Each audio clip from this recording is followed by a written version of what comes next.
All right, YouTube. What is up, man? It's your boy Damn D, man. Shout out to the Ville, man. I'm about to go over his video.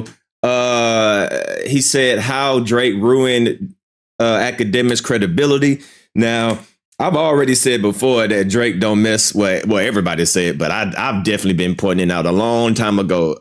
Before people really caught on to it, I said that, Drake doesn't mess with Akademiks, and, he keeps exposing them by not doing any live streams with them. And, when he was on the panel with Aiden, he called all the streamers but Akademiks. Right. So let's see what the Ville has to say on this situation, because I think this has to ties in with that text message, that quote unquote fake text message that DJ Akademiks said that was fake when Drake was DMing Blake Griffin. Right. So I think this has to ties in with this. So let's see what we got going on recently. So as many of you know who tapped into the channel yesterday, who have been watching the channel since the last time we went live, we talked about how Akademiks had sent these messages about Drake talking badly about LeBron between this other male individual. We talked about how Akademiks was saying that that was fake, and then we proved later on that it turned out to be real. From what it looked like on Instagram, from the things that the gentleman was posting online, it looked like he wasn't lying and he had the receipts to back it up. Now, the crazy part about this individual, his name is Chris Blake Griffith. Apparently, this man has been in some controversy himself. He's been in a lot of issues in the sports entertaining world when it comes to boxing and when it comes to the NFL. Here, this is where Akademiks and Drake get involved. This is how Drake getting caught lying destroyed DJ Akademiks' credibility in just 24 hours. I'm going to run through this thread and I'm going to see what it is exactly that it says, break down the whole story. So it says here that on May 29, 2023, Chris Blake Griffith, a clothing designer, I guess he's a clothing designer now, not an NFL stylist. I thought they were talking about Blake Griffin, the NBA player. Y'all remember Blake Griffin, the NBA player that played with the Clippers? That's who I was thinking that they were talking about. He was attacked and robbed by Stephon Diggs, an NFL player, brother and two friends. Stephon Diggs apparently tried to make a zesty move on him, which is Chris, and he turned him down. So Diggs sent his brother and his friends to take him out. So I guess this was payback for whatever Stephon was accused of doing to him. I guess he sent his brother and his friends to go after Chris. It says, but luckily Chris escaped. The perpetrators got arrested and eventually had to do some community service. Right here, it's a clip of them, I believe, in an elevator scenario. And this is where they step in, and this is where they confront him and all that, right? Can't play it any further than that. But essentially, they take him to the ground and they try to get him out of the elevator. This is Dares. Damn. This is an individual by the name of Dares, which I'm sure they're trying to hint that this man has a relationship with Stephon Diggs. And this was them trying to get him out of the elevator. See, that's Dares right there. And this is them trying to get him out of this area right here.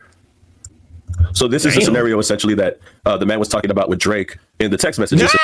He seen it. He said, "Oh man, no, oh yeah." He seen it. He said, "Oh shoot, watch this." Damn. So this is the scenario essentially that the man was talking about with Drake.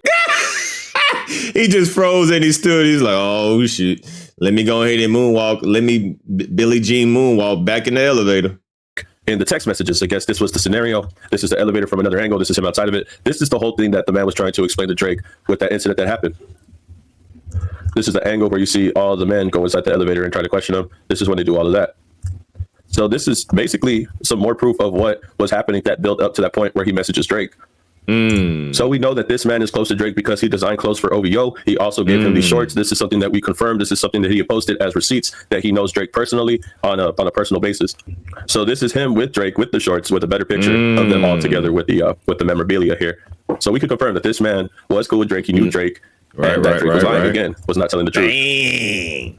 And this is where we kind of started with it. The connection between the two got heated, and Drake apparently called him a rat, which prompted Chris to leak some DMs on his Instagram between him and Drake. The shocker on the DM was within the messages, Drake is insinuating that LeBron might have cheated on his wife, Savannah. And this is where everything just fell out into play with us. Hey boy, Drake is trying to get his lick back by any means necessary. So since LeBron James,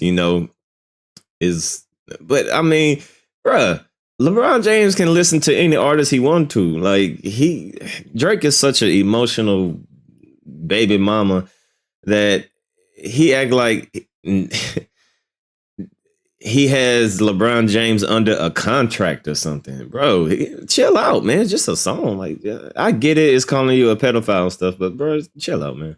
Us discovering these messages, but it looks like we're in the middle of something bigger than what he was just saying about LeBron when it comes to Chris and his issues with Stephon Diggs and Drake calling him a rat. It looks like there was a whole other issue going on that took into play, but also with the LeBron disrespect that's been going on with Drake, it also added a role into these messages as well, which was the reason why they kind of went viral in the first place. But now this whole situation is going viral again, even though this happened a few months ago, because they got Drake involved and because the facts are true to it. But this is when they started laying about the whole scenario, possibly afraid of repercussions of the DMs. Drake wanted to shut down, so he contacted Akademiks to tell that the DMs are fake. He quickly posted on X that the DMs are fake and that Chris is only using this for clout. He says these are fake DMs. Drake called Buddy a rat. He got mad, made up some fake DM, tried to make the blogs and everything go viral. And the story sorts the boy, which is really bad because it's those same DMs where Drake is calling him a rat.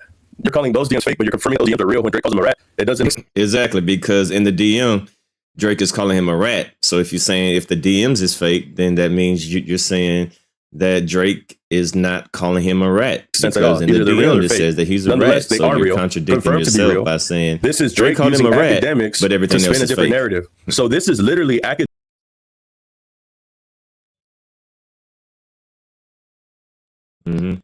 Of course. So Drake uses Akademiks to spin a narrative, even if it's true. Not being a reliable source, just wants Akademiks just to push it out on the airwaves that in the situation. What is true is false and is a lie.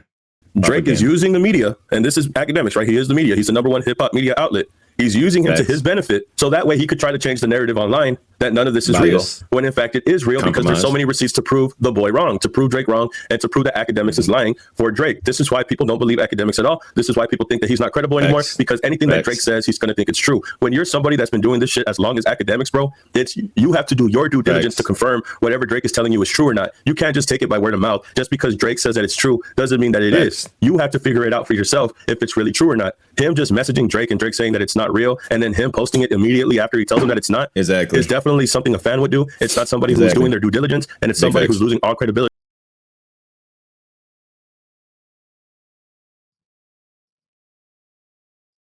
That's not journalism. That's not being professional. That's not being a journalist. Right before he said he's the #1 journalist. This is why nobody goes to Akademiks for the truth anymore. This is why anybody can't take what Akademiks is saying to be the truth at all. And this is why people are believing that he's losing all his credibility at this time. Most of the news outlets that posted the DMs quickly deleted once Akademiks announced that Drake himself told Ak that the DMs are fake. Propaganda. This is all the things that Drake is trying to do to prove that these aren't real. The end game, Chris, extremely furious for not only being called a rat, but also a liar, posted a video of the DMs that showed that the DMs are in fact real, and that Drake lied to Akademiks to try to cover up the stuff that he said about LeBron and LeBron's wife, Savannah. So this is confirming that not only is Drake calling Buddy a rat and a liar, he's also insinuating that LeBron cheated on his wife and that this guy was a fucking liar.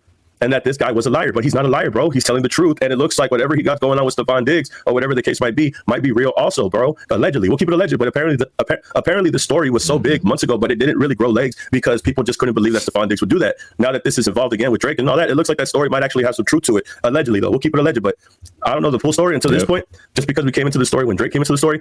But it looks like Drake did everything that he could do to keep this shit under wraps. Aftermath, it's almost poetic, definitely ironic. Akademiks was the one to expose Drake as a liar, and Drake was the one who caused Akademiks to lose his credibility. And I think that's the story that we need to understand. Akademiks was the one to expose Drake as a liar, but Drake is the one who caused Akademiks to lose all his credibility. And I bring the story to you for that exact reason. I think Akademiks is somebody who let this beef get to his head. I think. Damn. Exactly. Facts. Yeah, so there we go, man. Shout out to the Ville for breaking that down. Yeah, pretty much this is confirmation that Drake uses Akademiks as a puppet, as a guinea pig to create narratives that are false, even when things are true.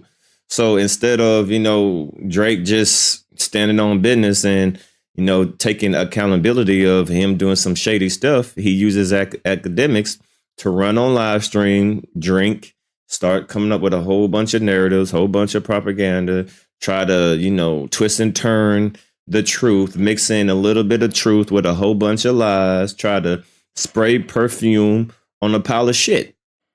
So congratulations, DJ Akademiks. Drake just played you once again, but time and time again, you doing all of this for him, but what is he doing for you? What is he doing for you? He hasn't came to your platform. He hasn't done a live stream. He doesn't give you exclusive music. Y'all just have little phone conversations, and he gives you stuff on purpose for you to run with on the internet. He not being cool with you. He's using you. And this is confirmation that he only uses you to cover up his lies, in my opinion.